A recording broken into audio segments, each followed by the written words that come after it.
Shalom, bien-aimé le Seigneur, je te bénis, mon frère, ma soeur, toi qui es en ligne avec nous, toi qui es connecté, toi qui peux nous suivre maintenant. Nous allons partager la parole de Dieu comme d'habitude dans notre programme L'école du Saint-Esprit. Et nous allons voir aujourd'hui comment activer la puissance de l'Esprit, comment qu'un chrétien, comment une personne peut activer la puissance de l'Esprit de Christ qui habite en lui. Car la Bible dit que nous sommes le temple du Saint-Esprit. Alors, comme nous sommes le temple de l'Esprit de Dieu, nous devons tout faire pour que le Saint-Esprit qui habite en nous puisse s'activer, puisse commencer à se manifester au travers de nous. Sorry.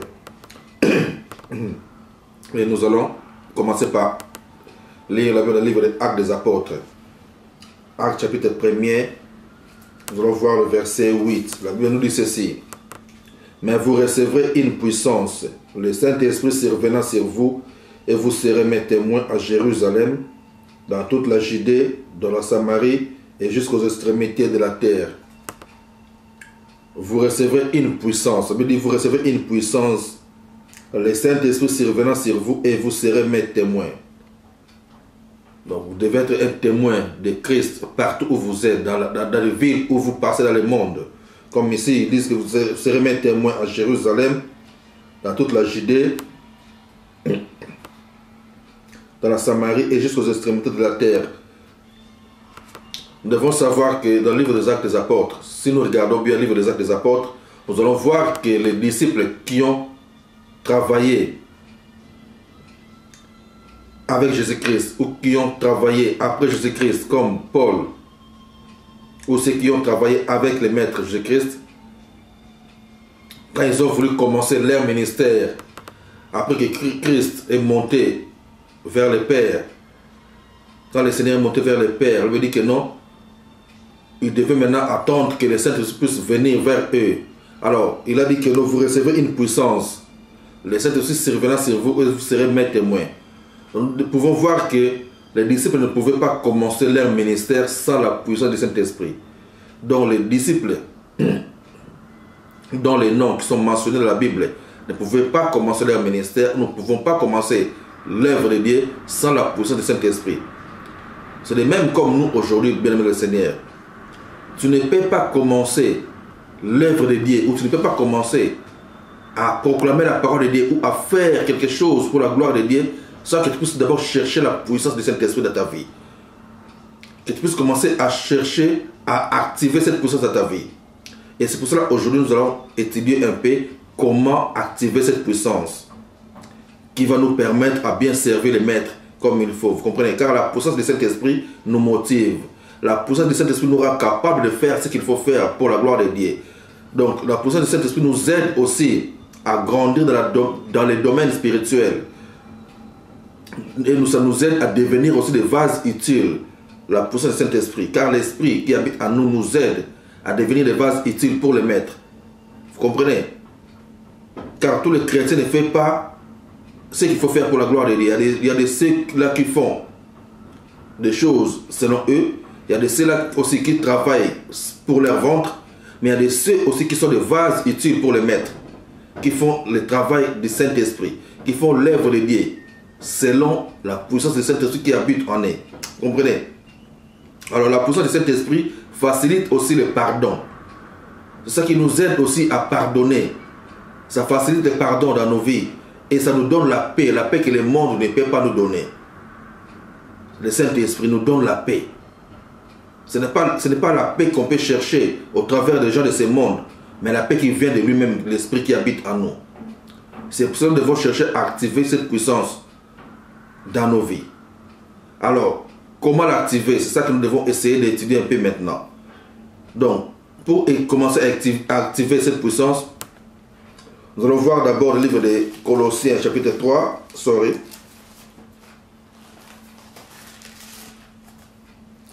Nous allons voir Colossiens,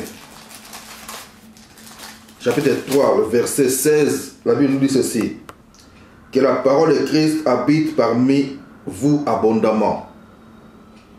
Que la parole de Christ habite parmi vous abondamment. Donc, pour activer cette puissance, nous devons d'abord chercher à devenir un avec la parole de Dieu. Nous devons faire de sorte que la parole de Dieu puisse commencer à habiter en nous abondamment. Nous devons devenir un avec la parole de Dieu. Car la parole est esprit et vie.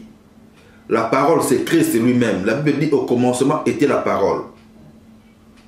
La parole est esprit. La parole, c'est lui-même Christ. Nous devons chercher à devenir un avec cette parole. Et quand on devient un avec la parole de Dieu, cela veut dire que nous sommes devenus un avec lui. Vous comprenez? C'est là déjà le premier pas pour activer sa puissance, la puissance de son esprit. Alors, deuxième point, c'est question de la foi. Nous allons voir aussi Hébreux chapitre 11. Nous pouvons lire Hébreux chapitre 11, le verset 1er et le verset 6. La Bible nous dit ceci. Le verset 1er, livre de Hébreux chapitre 11, verset 1er. La Bible nous dit ceci. Or, la foi est une ferme assurance des choses qu'on espère. Or, la foi est une ferme assurance des choses qu'on espère et une démonstration de celles qu'on ne voit pas. La foi est une ferme assurance des choses, quelque chose qu'on espère, et une démonstration de celles qu'on ne voit pas. Alors, le verset 6 nous dit ceci. Or, sans la foi, il est impossible de lui être agréable, car il faut que celui qui s'approche de Dieu croit que Dieu existe et qu'il est le rémunérateur de ceux qui le recherchent. Vous comprenez? Donc, c'est par la foi que nous pouvons proclamer des paroles puissantes et voir la manifestation. Donc, la foi nous aide à faire ce qu'il faut faire pour la gloire de Dieu. Et nous devons croire qu'il est un avec nous. Nous devons croire à son esprit qui habite en nous. Nous devons croire à sa parole. Et la foi nous aide à proclamer la parole de Dieu avec assurance. Troisième point, c'est que nous devons reconnaître la présence de Dieu dans nos vies. Reconnaître sa présence dans ta vie. Dans le livre de Jean, chapitre 15, verset 5, il a dit que non, lui, il est le cep et nous, nous sommes le sarment. Donc nous devons nous attacher à lui. Car sans lui, nous ne pouvons rien faire. Sans Dieu, nous ne pouvons rien faire. Car c'est lui le cep et nous, nous sommes le sarment. Donc, on peut dire Christ est l'arbre et nous, nous sommes les branches de cet arbre-là. Nous devons être attachés à lui. Tu ne peux pas manifester la puissance de l'Esprit de Dieu si tu n'es pas attaché à lui. Car sans lui, nous ne pouvons rien faire. Vous comprenez? Donc, tous les jours de ta vie, tu dois savoir que tu es un avec Dieu. Car ton corps est le temple de son esprit. Tu dois reconnaître que ton corps est le temple de l'Esprit de Christ qui habite en toi. Tu dois reconnaître ça tous les jours de ta vie. Ça t'évitera à faire des bêtises, ça t'évitera à faire n'importe quoi, et ça te poussera toujours à fonctionner selon l'Esprit et à faire des choses pour la gloire de Dieu. Quatrième point, c'est la discipline du Saint-Esprit. Quatrième point, c'est la discipline du Saint-Esprit. Alors, dans la discipline du Saint-Esprit, ton homme extérieur sera brisé. Ça veut dire quoi? Que tu puisses commencer à vivre de l'intérieur vers l'extérieur. Alors, tu dois reconnaître que ton corps est le temple du Saint-Esprit. Et tu dois commencer à vivre selon l'Esprit. Alors, pour bien vivre cette discipline du Saint-Esprit, tu dois mettre en place quelques points aussi. Tu dois mettre en place quelques points. Ça veut dire quoi? La méditation de la parole de Dieu. La vie de prière. La vie de jeûne. La solitude. La solitude, ça veut dire s'isoler de toi-même pour Dieu. Ce n'est pas vivre dans la solitude que non, tu n'as personne à qui parler, non. Tu dois de toi-même prendre un temps de t'isoler pour la gloire de Dieu, pour chercher la face de Dieu. Et l'exhortation aussi de la parole de Dieu. Alors, quand on parle de la méditation, nous devons savoir que la méditation fortifie l'homme intérieur. Quand on dit l'homme ne vit pas que du pain, mais de toute parole qui sort de la bouche de Dieu. Vous comprenez? L'homme ne vit pas que du pain, mais de toute parole qui sort de la bouche de Dieu. Matthieu 4, chapitre 4, verset 4. Josué 1,8 dit que ce livre de la loi ne s'éloigne pas de ta bouche. Donc, tu dois méditer la parole de Dieu jour et nuit afin que tu puisses agir selon la parole que tu médites. Que tu puisses fonctionner selon la parole. La méditation, c'est réfléchir sur la parole de Dieu que tu lis.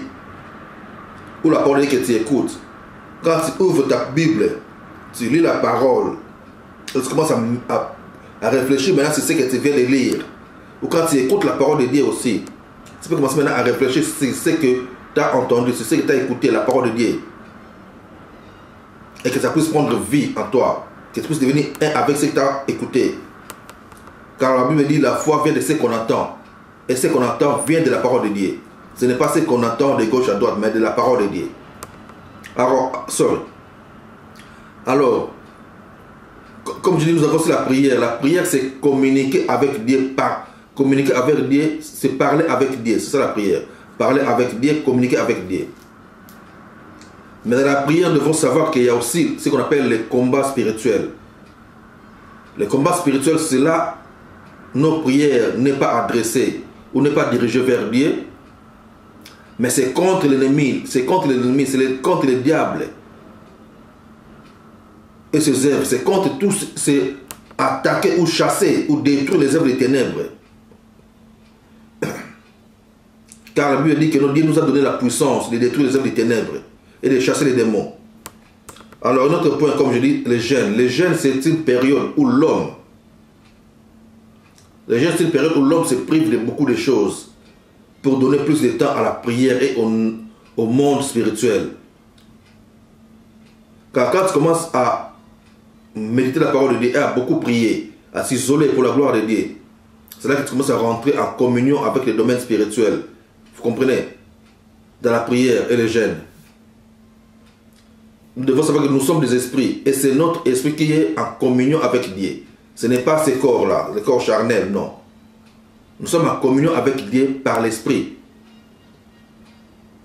C'est pour cela que non, la Bible dit l'homme ne vit pas que du pain, mais de toute parole qui sort de la bouche de Dieu. Donc nous devons aussi nourrir notre esprit par la vie de prière, par la parole de Dieu. Jeûner, ça veut dire quoi? Tu mets un peu de côté tout ce qui est la nourriture. Tu oublies un peu la chair. Tu t'engages à la vie de prière. Tu prends beaucoup de temps dans la méditation et dans la prière, dans la lecture de la parole. Les jeûnes nous aident à monter encore dans une autre dimension des revêtements de la puissance de Dieu. Ça nous aide aussi à rentrer dans l'intimité avec Dieu, les jeûnes. Ça nous aide à monter dans une autre dimension du domaine spirituel. Alors dans la solitude, comme je dis, c'est d'être souvent seul pour chercher la face de Dieu. Car la Bible dit, nous sommes son ouvrage. Éphésiens chapitre 2 verset 10. Nous sommes son ouvrage. Nous devons chercher la pureté de l'esprit. C'est pour ça que nous devons de temps en temps, même 1 ou 2 fois par semaine, tu prends quelques heures, tu restes seul avec la parole de Dieu. Tu lis la parole, tu fais la méditation, tu fais la prière. Et tu verras que non, ton homme intérieur va commencer à changer, à se renouveler par la puissance du Saint-Esprit. Et beaucoup de choses de ce monde vont commencer à se détacher de ta vie. Comprenez? Alors, exhortation, ça veut dire quoi? Partager ta connaissance. Ce que tu apprends par l'Esprit de Dieu. Ce que tu apprends dans la parole de Dieu. Ce que Dieu te communique. Tu dois le communiquer aux autres aussi. La parole que tu reçois de Dieu, tu dois le communiquer avec les autres. En cela, nous pouvons lire Hébreux chapitre 3, verset 13. Colossiens, comme on a lu, chapitre 3, verset 16. Et le livre de Marc, chapitre 9, verset 19. Donc là, je vais les partager avec vous quelques secrets, comment activer la puissance du Saint-Esprit dans nos vies. Que Dieu soit loué, que Dieu soit glorifié. Nous sommes toujours dans notre programme L'école du Saint-Esprit. Alors nous avons l'habitude d'étudier la parole de Dieu et de voir un peu comment avancer dans la vie chrétienne. Et nous sommes toujours sur Shiloh TV. Que Dieu vous bénisse.